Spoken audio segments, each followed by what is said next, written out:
Come on in, honey. The lantern's lit, the veil's a little thin, and the wind's been dying to carry a few secrets your way. Welcome to Raven's Ramblings, where the shadows walk beside us and the past never stays buried, and a good spell can speak louder than a sermon. I'm Raven Nightingale, part healer, part hellraiser, keeper of the old ways and ghost stories alike. So pull up a chair and listen close. You never know what might be whispering in the dark.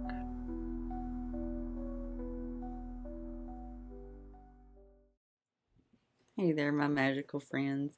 Welcome back to Raven's Ramblings. I'm Raven.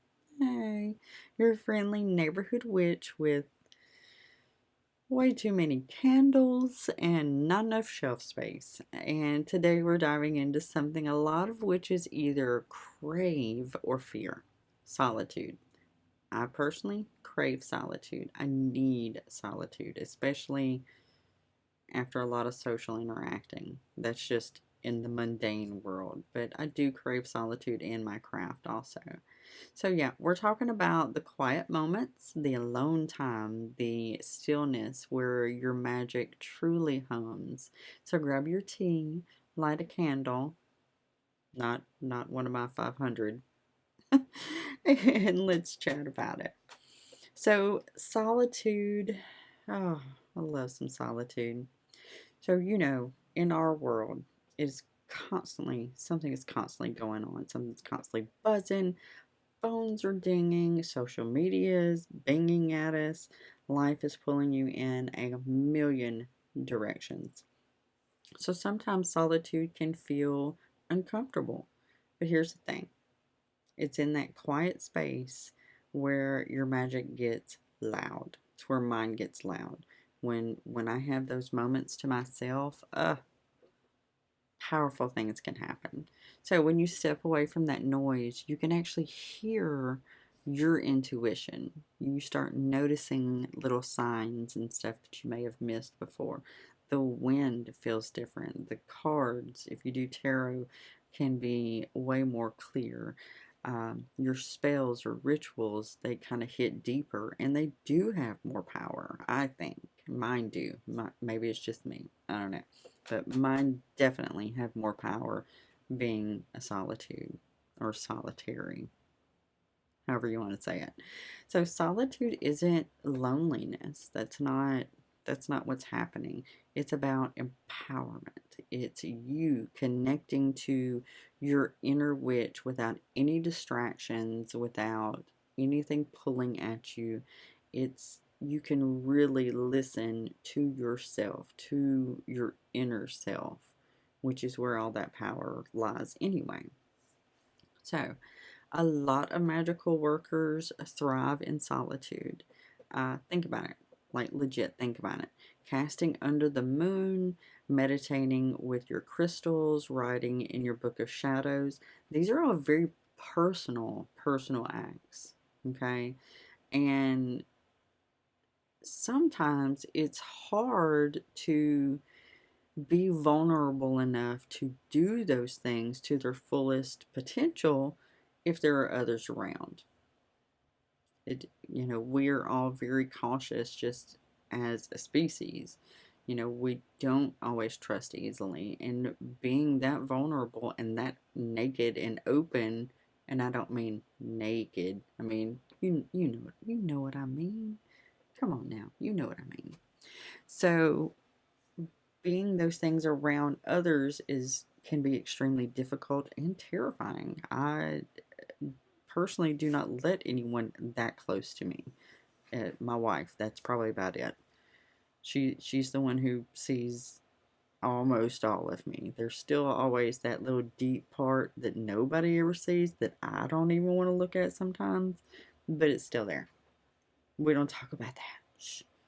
Like, we don't talk about Bruno. We don't talk about that deep part. So, where was I?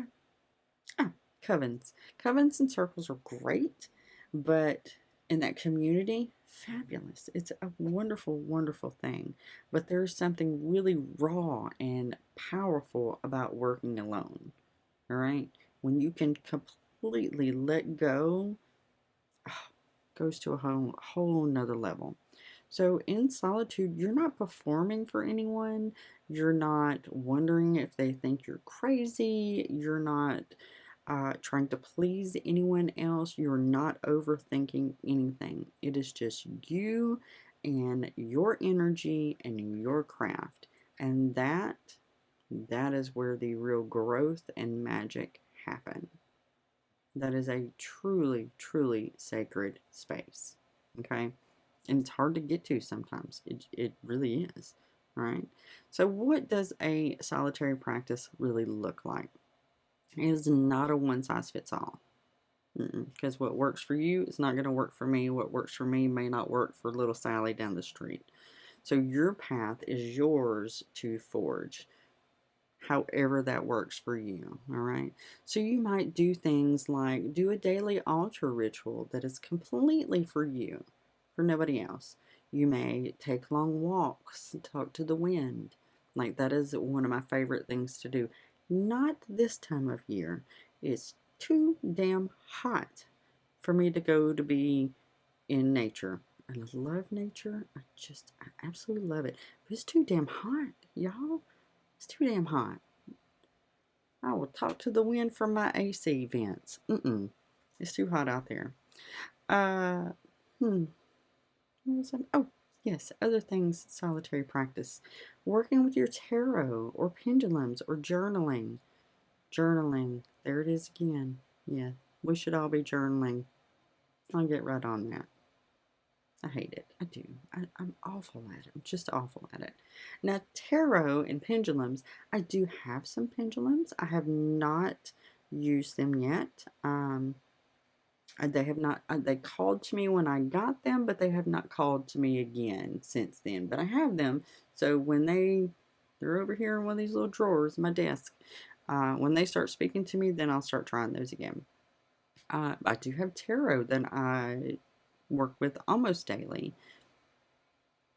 Yeah, y'all know I'm not the greatest. I just try to keep my shit together most days. But working with tarot is deeply personal, and taking that time to learn the cards and learn what they mean to you and stuff without the judgment of others is an amazing solitary practice. Okay, because what that card says to one person, it may not say that to the other. I know that they all have true and tried meanings, but you still may feel them a little bit differently. And that's all right. That's totally okay. You can create your own spells and write your own chants. And it does not have to be complicated. When I do most of my spells are super basic. I don't have time to sit down and write down this long, elaborate spell wording or chant, and it's usually just speaking the actual intention. This is my outcome I'm wanting. This is what my intention is focused on, and that's what works for me. I don't know. Maybe it's just me. I don't know. But it works fabulous for me. You can craft a book of shadows. I have one. It's over there. I'll show it to y'all one day. I bought it. I bought the book itself. It's like a 3-ring binder kind of thing. Just because I thought it was pretty. I wanted a binder because I can't handwrite my book of shadows. I can't do it. My handwriting is atrocious. I have the handwriting of a serial killer. So I have to type things out and print it out and put it in a binder, or I'd never be able to read any of it. So, but you do you. Some people use notebooks. We've had that. I'm hitting my desk now, I'm making weird noises. We've had that discussion back in the beginning of my podcast stuff, books of shadows and stuff. So, solitary magic, man, let me focus. It is deeply intuitive, deeply intuitive, and often ancestral, and is full of very subtle but immense power. Okay. So, how can you embrace this? How can you lean into that solitary power, right? And this is something that I got to do when we moved to our new home. I have one of the bedrooms in our home that is just my space. Is I use it for everything, honestly. I have one, two bookshelves, a cube shelf thing, tables, desk, my altar. This is my cave. This is my sacred space. This is somewhere I want to spend time alone. Now I have the dogs. I don't know why they like to follow me, but there they are. But this is my sacred space. I keep this space consecrated so I do not have to put up a circle every single time I do a small ritual. The room itself is my space. And it's amazing. And I know not everyone can do that, but find a little corner of your home. Find just one little chair that's super comfy and cozy, and that's where you want to spend that time. Find that little space. Start small, okay? When when people are used to being around others so much all the time for so long, it can be very intimidating to become solitary. So just start small, even if it's just 5 minutes of solitude and quiet with a tarot deck or with a candle, even. Light that candle, just be there with that flame, and those simple things can shift your energy quickly and amazingly. Okay? Listen, not just to the world around you, but to yourself. Listen to that inner voice that you have. Listen to your intuition, those gut instincts. Listen to those things. Your inner voice has things it wants to tell you. You just have to be able to listen. Okay? And then, of course, journal. Y'all, journaling. Do it. If you can do it, wonderful. If you can't, I sympathize and feel you. You are my people. Write those thoughts down. Meditating. I try to do this one. It's pretty short. It's hard for me to sit still long enough to meditate really long, but try to meditate. Write your thoughts down or just sit and breathe. And just take those moments of just being just you. Okay? Make it a ritual, not a punishment to be solitary. All right? Now, the thing about solitude, it can get heavy. All right, let's be real about that. Being alone can bring up feelings that you've been avoiding, and that's okay. A lot of times, when people start with solitude work or solitary work, that is often when shadow work starts showing up. All right, that's when we really start looking inside to our shadow selves. And there's a lot in there that our other self is just not quite ready for. So there's going to be some processing time, and that's all right. Okay, it can feel very overwhelming. So take it slow. You're not meant to wrestle all of your shadows at once. Take one little thing here, one little thing there, work through those things, and then move to the next. Because solitude should heal, not harm. Okay? So, in closing, I feel like this one was super quick. So, next time you get a chance to be alone, don't freak out. Lean into that. Lean into that quiet. Light that candle. Grab a tarot deck. Talk to your plants. Whatever makes your soul purr.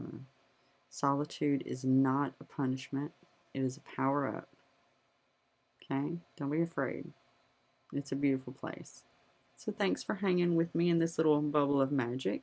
If this episode resonated with you, share it with a friend. Share it with a witch who may need to hear that it's okay. It is totally okay to be solitude. It's fine. You're going to get through this. It's scary sometimes, but you got this. I believe in you. Even if nobody else does, I believe in you. Okay? All right.